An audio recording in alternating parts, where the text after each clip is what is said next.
இதய பிரச்சனைகளுக்கு தீர்வு காண முருகன் ஹாஸ்பிடல்ஸின் முருகன் ஹார்ட் ஃபவுண்டேஷன். இனி அனைத்து வித இதய பிரச்சனைகளுக்கும் வேர்ல்ட் கிளாஸ் ட்ரீட்மெண்ட்ஸ் உங்களுக்காக. முருகன் ஹார்ட் ஃபவுண்டேஷன், உங்கள் இருதயத்தின் நம்பிக்கை. அதிமுக பொதுச் செயலர் எடப்பாடி பழனிசாமி தொண்டர்களிடம் பேச இருக்கிறார், பார்க்கலாம்.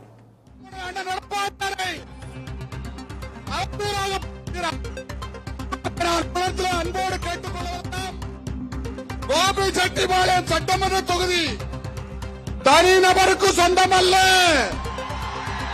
இயக்கத்துக்கு தான் சொந்தம். அண்ணா திராவிட முன்னேற்ற கழகத்துக்கு தான் சொந்தம்.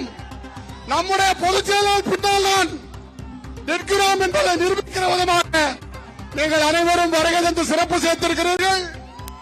உங்களுடைய பொற்பாதங்கள் வணங்கி வருகிற சட்டமன்ற தேர்தலில் நம்முடைய மாண்புமிகு பொதுச் செயலாளர் எடப்பாடியார் அவர்கள் இந்த தொகுதியில் அண்ணா திராவிட முன்னேற்ற கழகத்தின் சார்பாக யாரை நிறுத்தினாலும் அதிக வாக்கள் வித்தியாசத்தை வெற்றிட செய்ய வேண்டும் என்று அன்போடு கேட்டுக்கொண்டு நீங்கள் ஆவலோடு எதிர்பார்க்க நம்முடைய கழகத்துடைய பொதுச் செயலாளர், முன்னாள் முதலமைச்சர், வருங்கால முதலமைச்சர் மாண்புமிகு அண்ணன் எடப்பாடியார் அவர்கள் இதோ இப்பொழுது எடுத்து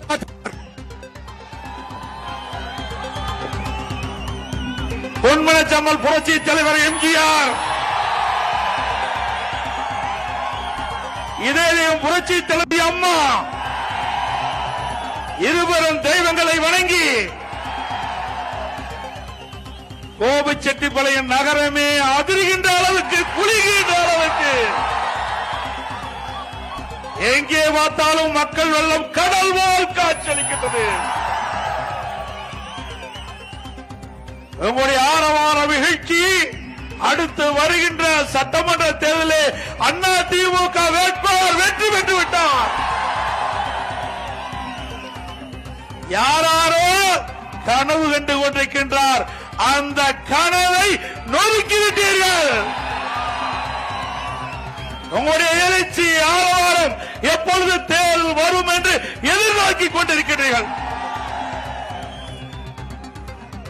அடுத்த ஆண்டு நடைபெறுகின்ற சட்டமன்ற பொதுத் தேர்தலில் அனைத்து இந்திய அண்ணா திராவிட முன்னேற்ற கழக தலைமையிலே அமைக்கப்படுகின்ற கூட்டணி பெரும்பான்மையான இடங்களிலே வெற்றி பெறும். அதிலே கோபிச்செட்டிப்பாளையம் அதிக வாக்கு வித்தியாசத்திலே வெற்றி பெறும். 2026 சட்டமன்ற தேர்தலில் அண்ணா திமுக பெரும்பான்மை இடங்களில் வெற்றி பெற்று தனி பெரும்பான்மையோடு ஆட்சி அமைக்கும்.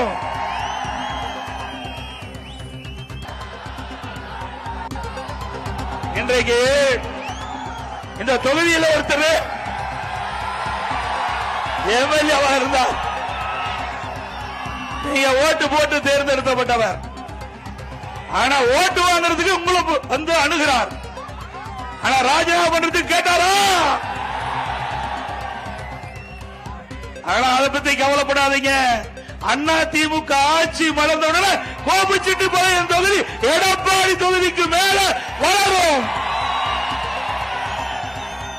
தமிழகத்திலே முதன்மையான தொகுதியாக கோபிச்செட்டிப்பாளையம் தொகுதி வருவதற்கு அனைத்து நடவடிக்கை எடுக்கப்படும். உங்களுக்கு நன்றாக தெரியும், இந்த கோபிச்செட்டிப்பாளையம் சட்டமன்ற தொகுதி விவசாய பிரிவு மக்கள் நிறைந்த தொகுதி. விவசாயிகள், விவசாய தொழிலாளர்கள் இரண்டு கண் போல் இருக்கின்ற தொகுதி இந்த கோபிச்செட்டிப்பாளையம் சட்டமன்ற தொகுதி. இந்த தொகுதியில் இருக்கிற விவசாயிகள் வளம் பெற வேண்டும் என்பதற்காக, விவசாய தொழிலாளிக்கு நிரந்தர வேலை கிடைக்க வேண்டும் என்பதற்காக நீண்ட காலமாக ஈரோடு மாவட்டம், திருப்பூர் மாவட்டம், கோவை மாவட்ட விவசாய பிரிவு மக்கள் பல ஆண்டுகளாக சுமார் 50 ஆண்டு காலம் போராடி வந்தார்கள். அந்த போராட்டத்துக்கு தீர்வு காண்கின்ற விதமாக அனைத்து இந்திய அண்ணா திராவிட முன்னேற்ற கழக அரசுகின்ற பொழுது நான் முதலமைச்சர் இருந்த காலகட்டத்தில் 50 ஆண்டு கால கோரிக்கையை உடைய கனவு திட்டமான அத்திக்கனவு அவகாசி திட்டத்தை நான் கொண்டு வந்து நிறைவேற்றிக் கொடுத்தேன்.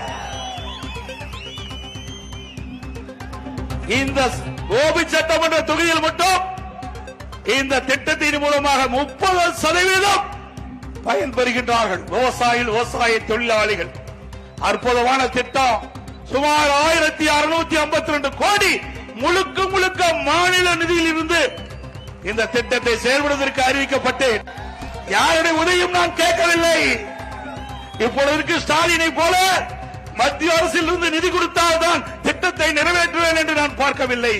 இருக்கின்ற நிதி, மாநிலத்தில் இருக்கின்ற நிதி, விவசாய பிரச்சனை, விவசாய தொழிலாளர்கள் பிரச்சனை, நீண்ட காலமாக போராடி வருகின்ற அந்த மக்களுக்கு தீர்வு காண்கின்ற விதமாக, அவருடைய கனவு பலிக்கின்ற விதமாக அனைத்து இந்திய அண்ணா திராவிட முன்னேற்ற கழக ஆட்சியிலே அத்திக்கட அவனாசி திட்டத்திற்கு நானே நேரடியாக வந்து அவனாசியில் அடிக்கல் நாட்டினேன்.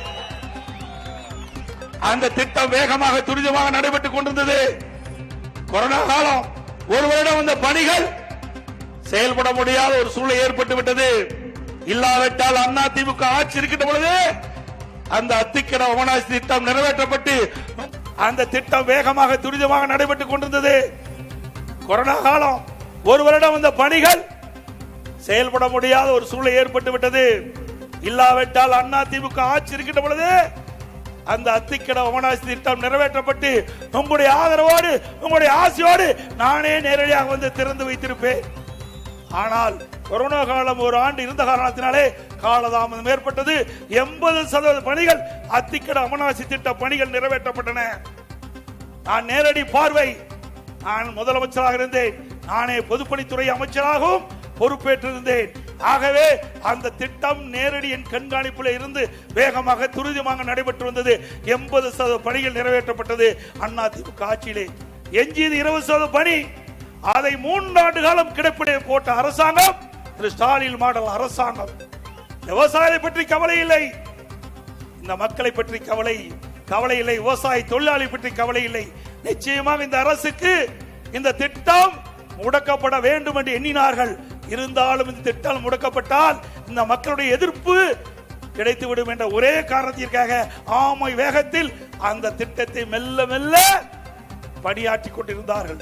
ஒரு வேளையாக திட்டம் முழுமையாக நிறைவேற்றப்பட்டாலும் நிறைவேற்றப்பட்டதாக இங்கே இருக்கின்ற இப்போது இருக்கின்ற முதலமைச்சர் திறந்து வைத்திருக்கின்றார். நாம் பெற்றெடுத்த பிள்ளைக்கு பேர் வைத்தது ஸ்டாலின். நம்முடைய குழந்தை, நம்முடைய அரசாங்கம் கொண்டு வந்த திட்டம். அப்படி அற்புதமான திட்டத்தை நிறைவேற்றியப்பட்ட அரசாங்கம் தான் அண்ணா திமுக அரசாங்கம். அப்படி ஒரு திட்டத்தை கொண்டு வந்து இன்றைக்கு பல ஆண்டு காலமாக இருந்த பிரச்சனைக்கு தீர்வு கண்ட அரசு அண்ணா திமுக அரசு. அப்படி நிறைவேற்றப்பட்டுதான் நான் உங்கள் முன் வந்து நிற்கின்றேன். இதய பிரச்சனைகளுக்கு தீர்வு காண முருகன் ஹாஸ்பிடல்ஸின் முருகன் ஹார்ட் ஃபவுண்டேஷன். இனி அனைத்து வித இதய பிரச்சனைகளுக்கும் வேர்ல்ட் கிளாஸ் ட்ரீட்மெண்ட்ஸ் உங்களுக்காக. முருகன் ஹார்ட் ஃபவுண்டேஷன், உங்கள் இருதயத்தின் நம்பிக்கை.